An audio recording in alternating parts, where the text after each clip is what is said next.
दोस्तों नमस्कार। मैं Vishnu Soni, Target Computer Institute of Technology, Napier Town, Jabalpur. आज के इस वीडियो में मैं आपको शॉर्टकट की एमएस एक्सेल 2007 में शॉर्टकट की के थ्रू आप चार्ट वगैरह किस तरह से क्रिएट करेंगे उसके विषय में जानकारी देने जा रहा हूं। ठीक है।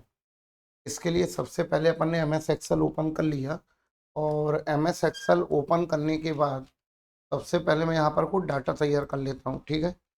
जैसे सपोज मैंने यहाँ पर बता दिया सिटी, यहाँ पर मैंने लिख दिया टर्नओवर।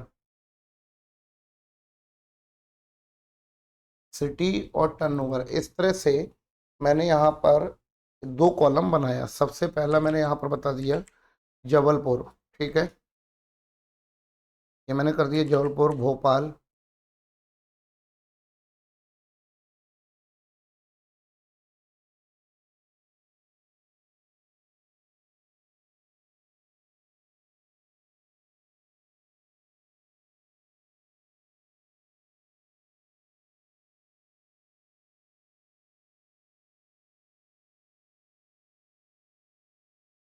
इस तरह से मान के चलिए मैंने 7-8 सिटी का नाम लिख लिया है।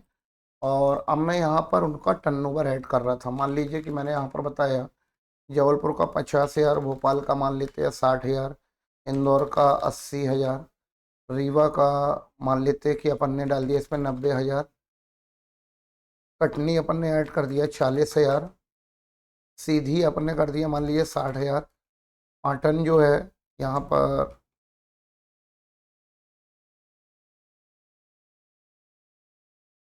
मान लेते हैं, पाटन का अपन ने कर दिया 80,000 और कटंगी अपन ने कर दिया मान लेते हैं 70,000। इस तरह से मैंने डाटा क्रिएट किया और डाटा क्रिएट करने के बाद ठीक है, यहाँ पर आपने देखा सिटी और यहाँ पर आपने देखा टर्नओवर। ये दो कॉलम है। इसी दो कॉलम के लिए मैं चार्ट बनाने जा रहा था। मैंने पहले कर्सर रखा और कर्सर यहाँ पर रखने के बाद मैंने इसको सेलेक्ट करना है। कर्सर रखने के बाद डायरेक्ट आपको F11 प्रेस करना है। F11 प्रेस करेंगे तो ये देखिए जो आपने अभी चार्ट बनाया, अब यहाँ पर जो आपने जो टेबल बनाया था सीट 1 पे, उसके अकॉर्डिंग एक अलग से न्यू सीट मिल गई है और यहाँ पर चार्ट क्रिएट हो गया। ठीक है, यहाँ पर आप देख रहे हो ये जबलपुर दिखा रहा है 50,000, भोपाल 60,000, इंदौर 80,000। इस तरह से आपको ये दिखा रहा है। इसी के साथ ही साथ मान के चलिए ये है चार्ट स्टाइल। यदि आपको यहाँ पर आप जाते हैं तो आप किसी भी तरह का चार्ट यहाँ पर अप्लाई कर सकते हैं। अलग अलग कलर में है। यदि आपको यहाँ पर अलग अलग कलर पे अप्लाई करना हो तो आप चार्ट इस तरह से अलग अलग कलर पे यहाँ पर अप्लाई कर सकते हैं। ठीक है, ये आपको मैंने एक तरीका बताया चार्ट बनाने का। अभी इस चार्ट को मैं फिलहाल में डिलीट कर देता हूँ। ठीक है, इसको मैं चार्ट वाली सीट पे गया यहाँ नीचे और राइट क्लिक करके मैंने क्या कर दिया, डिलीट चार्ट।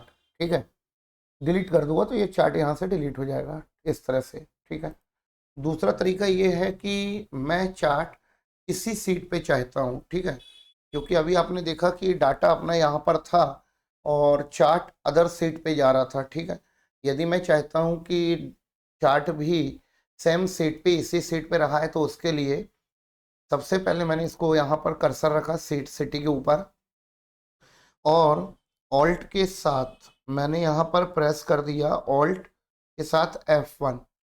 ये देखिए यहाँ पर आपने देखा कि डाटा भी इसी सीट पे है और सीट भी इसी सीट पे, मैंने चार्ट भी इसी सीट पे आ चुका है। ठीक है, अब जैसा कि मैंने आपको पहले बताया था कि यदि आप चाहें तो आप यहाँ से चार्ट वगैरह चेंज कर सकते हैं। ठीक है, आपको जिस भी तरह का चार्ट कलर्स वगैरह सेट करना हो आप यहाँ पर चार्ट यहाँ पर सेट कर सकते हैं। साथ ही साथ यहाँ पर है चार्ट स्टाइल। करेक्ट, यहाँ पर आप देख रहे हो चेंज चार्ट टाइप। यदि आप यहाँ पर जाते हैं टाइप पे तो यहाँ पर आने के बाद आपको लाइन पे, बार पे, पाई पे डिफरेंट डिफरेंट टाइप से यहाँ पर आपको चार्ट बनाने के फीचर्स मिल रहे हैं। ठीक है, आप जिस भी तरह का चाहें उस तरह का चार्ट यहाँ पर क्रिएट कर सकते हैं। ठीक है, एक तरीका आपके पास ये है कि अगर आप चाहें तो यहाँ से डिफरेंट डिफरेंट वे में, जैसे आपको यहाँ पर इसको क्लिक कर दिया आपने और ओके कर दिया तो ये देखिए चार्ट आपको इस तरह से प्राप्त हो रहा है। कलर से ये इंडिकेट कर रहा है कि किस कलर का चार्ट, मतलब किस कलर से अलग अलग करके कौन सा कलर किस सिटी का है वो आपको यहाँ पर इंडिकेट कर रहा है। ठीक है, इसी के साथ यदि आप चाहते हैं, ये तो हो गया एक तरीका, और इसी के बाद मैं आपको इसका तीसरा ऑप्शन बताने वाला हूँ। तीसरा ऑप्शन मतलब जैसे सपोज मान के चलिए कि आपको लगता है, इसको मैं कट कर देता हूँ, और यदि आपको ऐसा लगता है कि नहीं नहीं चार्ट मेरे को ऑल टाइम, अब मेरे को किस तरह का चाहिए, मतलब आपको एक पर्टिकुलर, आपको पता है कि मैक्सिमम टाइम हम चार्ट कॉलम पे ही बनाते हैं। ठीक है, तो उस कंडीशन में यदि मैं चाहूँ तो चार्ट को बाय डिफ़ॉल्ट भी कर सकता हूँ। बाय डिफ़ॉल्ट कर दूँ ना, तो उसमें क्या होगा कि किसी भी टाइम जब मैं चार्ट वगैरह यूज करूँगा तो वही चार्ट आएगा जिसको मैंने बाय डिफ़ॉल्ट कर रखा है। ठीक है, तो इसके लिए सबसे पहले मैं इंसर्ट मेन्यू पे गया। इंसर्ट मेन्यू पे जाने के बाद, ठीक है, यहाँ पर मैं जाऊँगा चार्ट, और चार्ट पे आने के बाद आपने देखा कि यहाँ पर चार्ट बहुत सारे डिफरेंट डिफरेंट टाइप के चार्ट पड़े हुए हैं। ठीक है, कॉलम, लाइन, पाई, बार, एरिया, इस तरह से। तो यहाँ पर आने के बाद मैं आपको बता रहा था कि जैसे फॉर एग्जांपल मुझे ये वाला चार्ट चाहिए, सही है, मुझे ये वाला चार्ट चाहिए, मुझे पता है कि मैं मैक्सिमम टाइम इसी वाले चार्ट का यूज करता हूँ। तो इस पर क्लिक करने के बाद मैं इसे क्या कर दूंगा, सेट डिफ़ॉल्ट कर दूंगा, सेट एस डिफ़ॉल्ट चार्ट।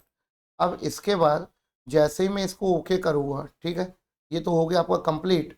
अब ये ऑल टाइम जब भी आप मान के चलिए कि आपने ये चार्ट यहाँ से कट कर दिया, ठीक है, इसके बाद आपने चार्ट का जो डाटा है इसके ऊपर कर्सर रखा और आपने जैसे ही F11 प्रेस किया तो ये आपको वही वाला चार्ट दिखाएगा जिस तरह का चार्ट आपने वहाँ पर बाय डिफ़ॉल्ट सेट कर रखा है। तो उसी टाइम में आपको यहाँ पर क्या आने लगेगा, चार्ट। आई थिंक कि ये चार्ट का कॉन्सेप्ट आपको अच्छे से समझ में आ गया होगा।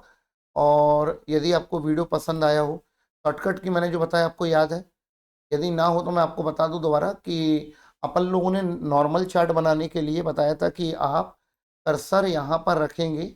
ठीक है, जैसे मैंने आपको बोला कि फॉर एग्जांपल आपने इस पे कर्सर रखा और आपने F11 प्रेस किया तो सीट आपके दूसरी जगह रह गई और आपको न्यू वर्कशीट में चार्ट मिल गया, एक तरीका। दूसरा तरीका मैंने आपको बताया था कि अगर आप चाहें इसी सीट पे आपको चार्ट लाना हो, तो मैंने आपको बताया था कि सिटी के ऊपर मैंने कर्सर रखा और ऑल्ट के साथ मैंने प्रेस किया F1, तो सेम वर्कशीट में आपको चार्ट मिल जाएगा। ठीक है, इस तरह से मैंने आपको अलग अलग तरीके से शॉर्टकट की से चार्ट लाना बताया, और साथ ही साथ चार्ट को आपको डिफ़ॉल्ट करना ही बताया कि आप जिस तरह का चार्ट एक बार सेलेक्ट कर लेंगे उसी तरह का चार्ट आगे भी आता रहेगा। ठीक है, आई थिंक ये वीडियो आपको समझ में आ गई होगी। वीडियो अच्छी लगी हुई तो आप इसको शेयर करिए और चैनल को सब्सक्राइब कर लें ताकि आपको आने वाली वीडियो की नोटिफिकेशन मिलती रहे। ठीक है, ओके, थैंक यू।